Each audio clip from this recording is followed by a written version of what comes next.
भारत, गांधी के बाद रामचंद्र गुहा। अनुवादक विकास झा। प्रस्तुत है भाग 4। अगर आपने अभी तक हमारे चैनल को सब्सक्राइब नहीं किया है तो कृपया इसे सब्सक्राइब कर लीजिए, लाइक कीजिए, शेयर कीजिए, कमेंट्स कीजिए। थैंक यू, धन्यवाद। गांधी की मृत्यु से पूरा देश दुख के अथाह सागर में डूब गया। अल्बर्ट आइंस्टीन जैसे लोगों ने गांधी की मृत्यु पर भावभीनी श्रद्धांजलि अर्पित की, जिन्होंने बहुत पहले गांधी जी को 20वीं सदी का सबसे महान व्यक्ति घोषित किया था। जॉर्ज ऑरवेल ने भी गांधी को श्रद्धांजलि दी, जिन्होंने कभी गांधी को दिखावटी इंसान कहा था, लेकिन अब वे उन्हें संत के तौर पर देख रहे थे। जॉर्ज बर्नार्ड शॉ की तरफ से उनकी मृत्यु पर बहुत ही सामान्य सी एक खास तरीके की प्रतिक्रिया आई। उन्होंने कहा कि गांधी की हत्या बताती है कि अच्छा होना कितना खतरनाक है, और उसी तरह की एक हल्की सी प्रतिक्रिया मोहम्मद अली जिन्ना की तरफ से आई। जिन्ना ने अपनी प्रतिक्रिया में कहा कि उनके पुराने प्रतिद्वंदी की मृत्यु से हिंदू समाज को गहरी क्षति पहुंची है। हालांकि उनकी मृत्यु पर दो सबसे प्रासंगिक और सार्वजनिक प्रतिक्रिया गांधी जी के दो सबसे खास या कहें कि ताकतवर शिष्यों वल्लभ भाई पटेल और जवाहरलाल नेहरू की तरफ से आई। पटेल, जो भारत के गृह मंत्री थे, गुजरात से ही आते थे और सन 1918 से गांधी जी के साथ थे। वह एक बेहतरीन संगठनकर्ता और योजनाकार थे और कांग्रेस को एक राष्ट्रीय पार्टी बनाने में उनका अहम योगदान था। भारत सरकार में वह प्रधानमंत्री जवाहरलाल नेहरू के बाद दूसरे नंबर पर थे। पटेल के गांधी जी से जुड़ने के कुछ साल बाद जवाहरलाल नेहरू गांधी जी से मिले थे और वे गांधी जी से 3 में से सिर्फ 2 भाषाओं अर्थात हिंदी और अंग्रेजी में ही बात कर सकते थे, जबकि पटेल गांधी से तीनों भाषाओं अर्थात गुजराती में भी बात कर सकते थे। लेकिन नेहरू का महात्मा के साथ एक गहरा भावनात्मक जुड़ाव था। पटेल की तरह ही वह भी गांधी को अमूमन बापू कहकर ही संबोधित करते थे, लेकिन कई मायनों में वह उनके सबसे प्रिय पुत्र अर्थात गांधी जी के 4 बेटों से भी ज़्यादा प्रिय और उनके चुने हुए राजनीतिक उत्तराधिकारी थे। अब एक ऐसे देश में जो गृहयुद्ध के मुहाने पर खड़ा था, दोनों नेताओं ने देश की जनता से अपील की कि भले ही उनके गुरु इस दुनिया में नहीं हैं, लेकिन उनका संदेश जिंदा है।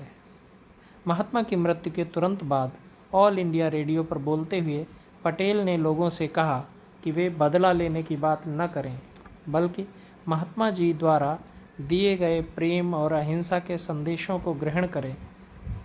यह हमारे लिए शर्म की बात है कि दुनिया के सबसे महान आदमी को अपनी जान की कीमत उस पाप के लिए चुकानी पड़ी है जो पाप हमने किया है। जब वे जीवित थे तब हमने उनकी बातों पर अमल नहीं किया।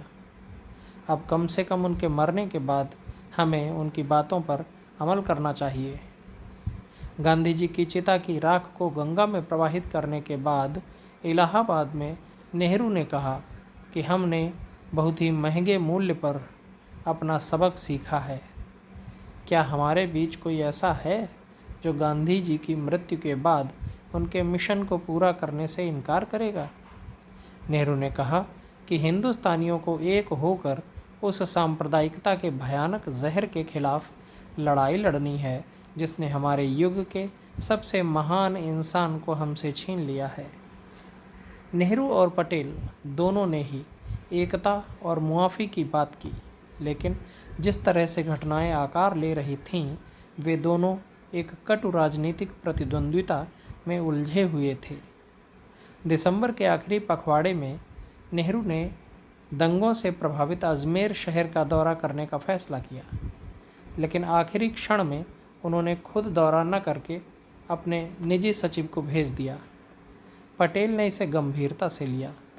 उन्होंने महसूस किया कि चूंकि गृह मंत्रालय ने खुद अपने जांच दल को अजमेर भेजा था, इसलिए प्रधानमंत्री के दौरे का घोषित होकर खारिज हो जाना विश्वासहीनता को दिखाता था।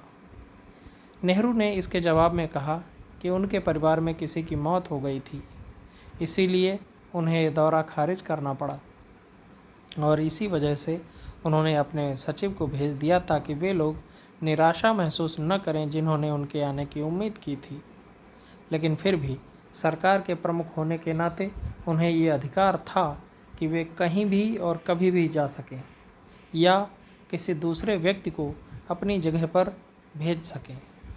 पटेल ने इसके जवाब में कहा कि कैबिनेट व्यवस्था में प्रधानमंत्री सिर्फ समान लोगों में प्रथम व्यक्ति होता है और वह किसी दूसरे मंत्री से ऊपर नहीं होता और उन पर हावी नहीं हो सकता। यह झगड़ा बढ़ता ही गया और एक ऐसे बिंदु पर पहुंच गया जहां दोनों नेताओं ने इस्तीफा तक दे देने की पेशकश की।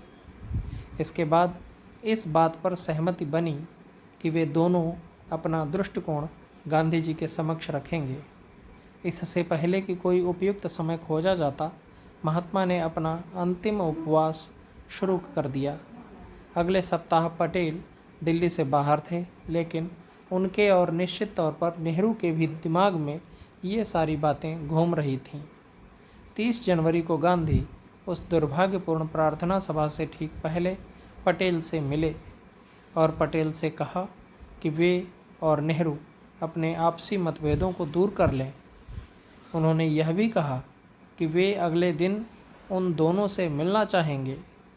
गांधी की हत्या के 3 दिन बाद नेहरू ने पटेल को एक खत लिखा जिसमें उन्होंने कहा कि बापू की मृत्यु के साथ ही सब कुछ बदल गया है और हमें एक अलग और कठिन दुनिया का सामना करना है। मुझे लगता है कि पुराने विवाद अब उतने महत्वपूर्ण नहीं हैं और वक्त की मांग यह है कि हम सब मिलकर साथ साथ हर मुमकिन तरीके से सहयोगपूर्वक काम करें।